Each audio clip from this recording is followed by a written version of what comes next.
3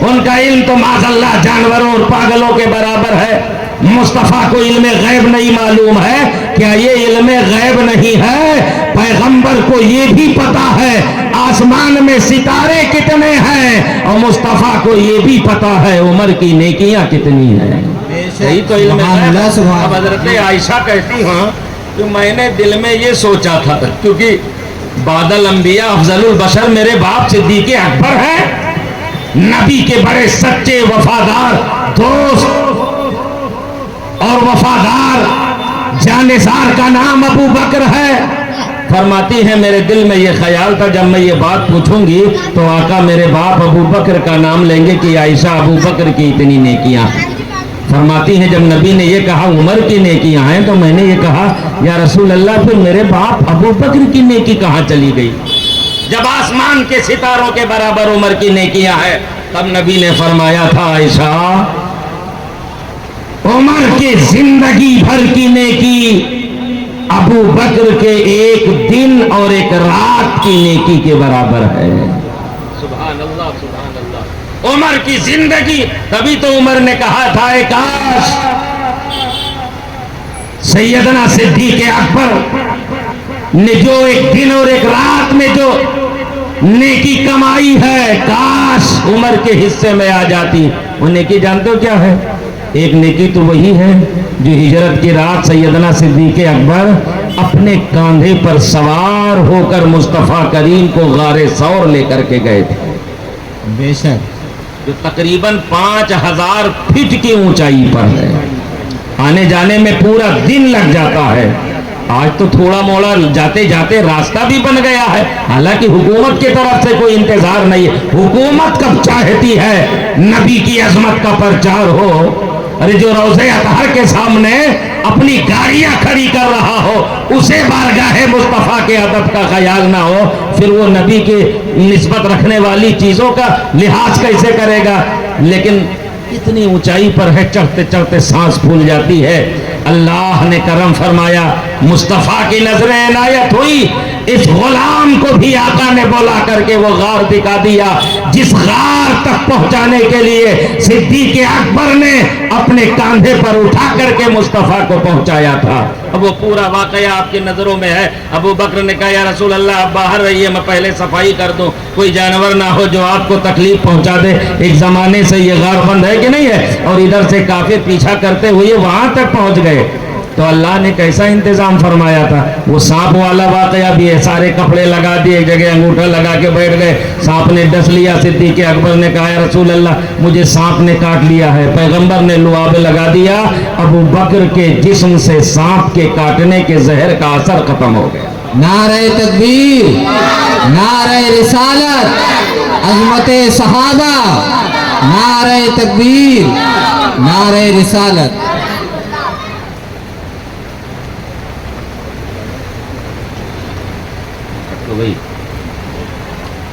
پنڈال میں کسی کی گاڑی کھڑی ہے، گزارش ہے اپنی گاڑیاں موٹر سائیکل کار جو بھی ہو وہ پنڈال سے باہر کر لیں. دشواری ہو رہی. درود پاک پڑھیں. اللہم صلی علی سیدنا و مولانا محمد معدن الجود والکرم والہ وبارک وسلم صلاۃ و سلاما علیک یا رسول اللہ. تو یہ مقام ہے سیدنا صدیق اکبر کا. ان کا وصال ہوا 2 سال 2 ماہ کچھ دن، غالباً 22 دن تک خلافت کی ہے سیدنا صدیق اکبر نے. اور اس کے بعد بے اتفاق رائے مسلمانوں کا امیر، سرکار کا نائب و خلیفہ کسے بنایا گیا؟ سیدنا فاروق اعظم رضی اللہ تعالیٰ عنہ کو. کسے بنایا گیا؟ فاروق اعظم رضی اللہ تعالیٰ عنہ کو. کون ہے فاروق اعظم؟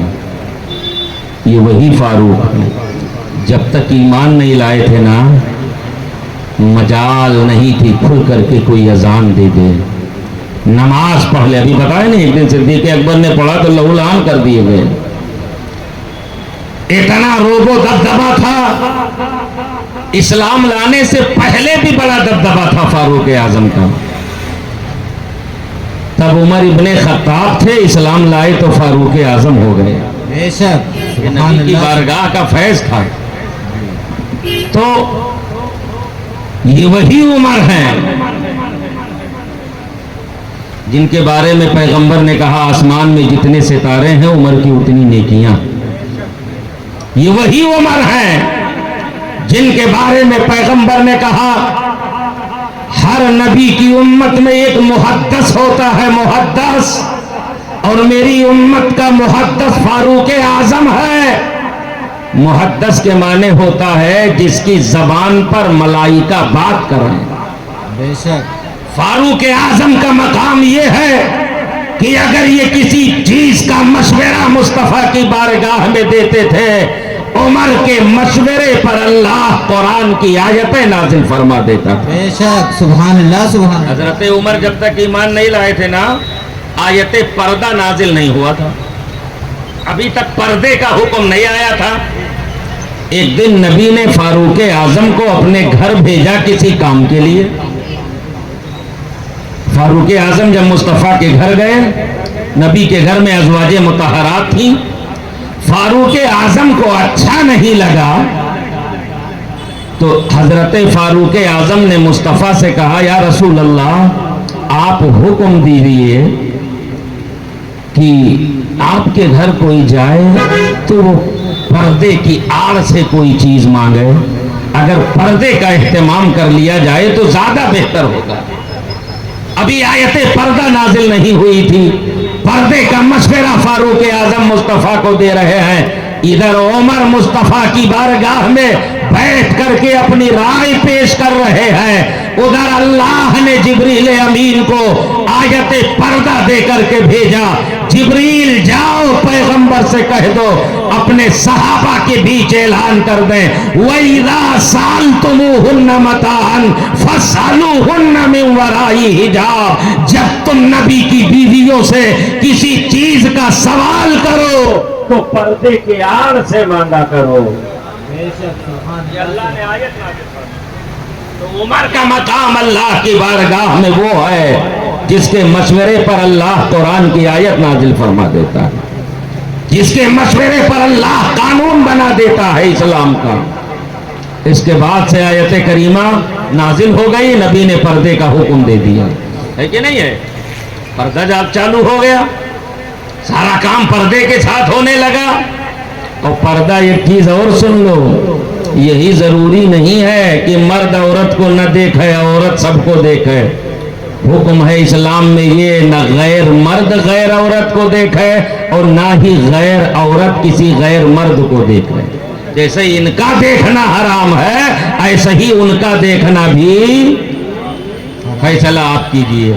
اور سیدہ فاطمہ الزہرا رضی اللہ تعالی عنہا کا پردہ تو اللہ اکبر کیسا تھا, انشاءاللہ بیان ہوگا جب ان کا ذکر آئے گا. فاروق اعظم خلیفہ بنے. کون فاروق اعظم ہے؟ اتنے سخت تھے فاروق اعظم, اتنے سخت تھے فاروق اعظم. ایک دن مکے کے کافروں نے مل کے میٹنگ کی, یار یہ ہمارے بتوں کی برائی کرتا ہے, اسلام کی تبلیغ کرتا ہے, ایک خدا کے سامنے جھکنے کی بات کرتا ہے, ایسا کرو منصوبہ بناؤ اسی کو ختم کر دو. نہ رہے گا بانس نہ بجے گی بانسری, ہے کہ نہیں ہے. جب یہی نہیں رہے گا تو پھر کوئی ہمارے خلاف بولنے والا نہیں رہے گا. لیکن ہمت نہیں تھی کوئی کھڑا ہوتا اور یہ کہتا کہ محمد صلی اللہ علیہ وسلم کو میں قتل کروں گا, یہ کام میرے سپرد کیا جائے. جب کوئی کھڑا نہیں ہوا تب عمر ابن خطاب نے اپنی تلوار نکال کر کے کہا تھا اے مکے کے سرداروں یہ کام میں کرنے کے لیے تیار ہوں. تلوار لے کر کے نکلے تھے کائے کے لیے؟ آج مصطفیٰ کا خاتمہ کر دینا ہے معاذ اللہ. نہ نبی رہیں گے, نہ ان کا دین رہے گا, نہ مذہب اسلام رہے گا. لیکن عمر کو پتا نہیں تھا جس مذہب کو ختم کرنے کی بات کر رہے ہو اسی مذہب کو آگے بڑھانے کے لیے پروردگار عالم نے اپنے نبی کی دعا قبول کر لی ہے. یہ مذہب اسلام کو مٹانے کے لیے نکلا تھا اور ادھر مصطفیٰ عمر کے کلمہ پڑھنے کا انتظار کر رہے تھے. بے شک. سبحان اللہ, سبحان اللہ. ایک ہی دن پہلے مصطفیٰ نے دعا کی تھی, مولا ابو جہل ابن ہشام اور عمر ابن خطاب میں جو تجھے منظور ہو اور پسند ہو اس سے اسلام کو تقویت عطا فرما. ادھر نبی نے دعا کی, ادھر عمر تلوار لے کر کے نکلے کہ آج تو خاتمہ کر دوں گا. راستے میں حضرت نعیم بن عبداللہ مل گئے. کہا عمر مزاج بدلا ہوا ہے, تیور بدلا ہوا ہے, بات کیا ہے؟ واقعی آپ کی نظروں میں ہے, جانتے ہو آپ؟ کہا ہاں محمد کا معاذ اللہ خاتمہ کرنے جا رہا ہوں. تو اپنی زبان میں یہی کہیں گے نا صلی اللہ تعالی علیہ وسلم. تو انہوں نے کہا اگر تم نے ایسا کر دیا تو ان کے خاندان اور قبیلے والوں سے کیسے بچ سکتے ہو؟ بنو ہاشم اور قریش یہ تمہیں ان سے مقابلہ کرنا پڑے گا. تو انہوں نے کہا تم ان کی حمایت کرو, ایسا لگ رہا ہے کہ تم بھی ایمان لا چکے ہو, ان کا کلمہ پڑھ چکے ہو. نعیم بن عبداللہ نے کہا ہاں میں نے بھی ان کا کلمہ پڑھا ہے. عمر نے تلوار نکال لی, کہا ان کو بعد میں سمجھیں گے, پہلے تجھی کو قتل کر دیتے ہیں. حضرت نعیم بن عبداللہ نے کہا خطاب کے بیٹے عمر, مجھے کلمے کی بنیاد پر قتل کرنے کی بات کرتے ہو؟ اگر تم اسلام مٹانے کے لیے نکلے ہو, اپنا گھر تو بچا نہیں پائے. تمہاری بہن نے کلمہ پڑھ لیا ہے, تمہارے بہنوئی نے کلمہ پڑھ لیا ہے, پہلے گھر میں جو آگ لگی ہے اسے تو بجھاؤ. گھر بچا نہیں پا رہے ہو, ہمیں قتل کرنے کی بات کرتے ہو؟ اچھا, راستہ بدل دیا, بہن کے گھر پہنچے. حضرت خباب وہاں قرآن پڑھا رہے تھے. جیسے ہی عمر کی گرجدار آواز سنی, عمر آ رہے ہیں, لرز گئے. خطاب کا بیٹا آ رہا ہے. چھپ گئے حضرت خباب مکان کے گوشے میں. بہن نے قرآن کا وہ مصحف اٹھا کے رکھ دیا جو پڑھا رہے تھے. حضرت خباب بیٹھ گئے, دروازہ کھولا, کہا یہ بتاؤ تم لوگ کیا کر رہے تھے؟ بہن نے پہلے بہانہ کیا, کہا میں نے سنا تم لوگ ایمان لے آئے ہو. حضرت فاطمہ بنت اسد نے کہا ہاں عمر ہم ایمان لے آئے ہیں. اتنا سنا عمر نے بے تحاشا اپنی بہن کو مارنا شروع کر دیا. کیا کر ڈالا ہے تم نے؟ آباء و اجداد کا مذہب چھوڑ دیا, باپ دادا کا دھرم چھوڑ دیا, پھر جاؤ اس کلمے سے ورنہ مارتا رہوں گا. اتنا مارا کہ ان کے بہنوئی بھی بچانے کے لیے آئے, ان کو بھی مارا, وہ بھی لہولہان ہو گئے. حضرت سیدہ فاطمہ بنت اسد جو عمر ابن خطاب کی بیٹی تھی, فاطمہ بنت خطاب جو حضرت خطاب کی بیٹی فاروق اعظم کی بہن تھی نا, تو انہوں نے کہا عمر تو مجھے اس لیے مارتا ہے کہ میں کلمے سے پھر جاؤں, مذہب اسلام سے پھر جاؤں.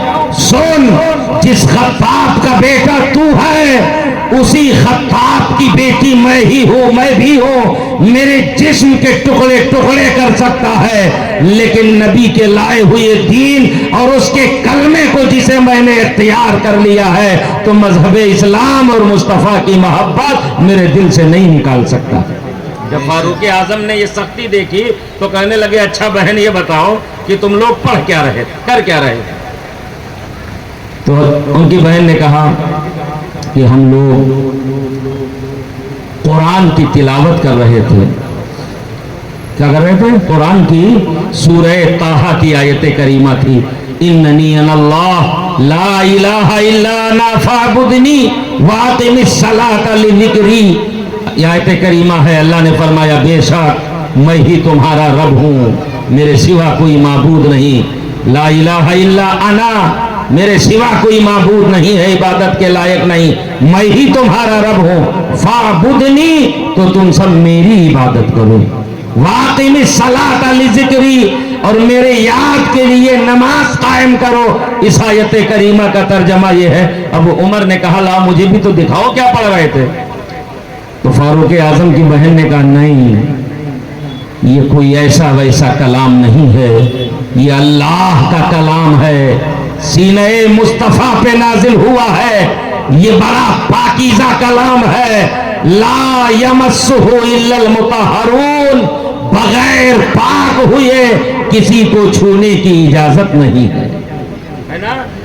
اگر دیکھنا چاہتے ہو, چھونا چاہتے ہو, پہلے غسل کرو.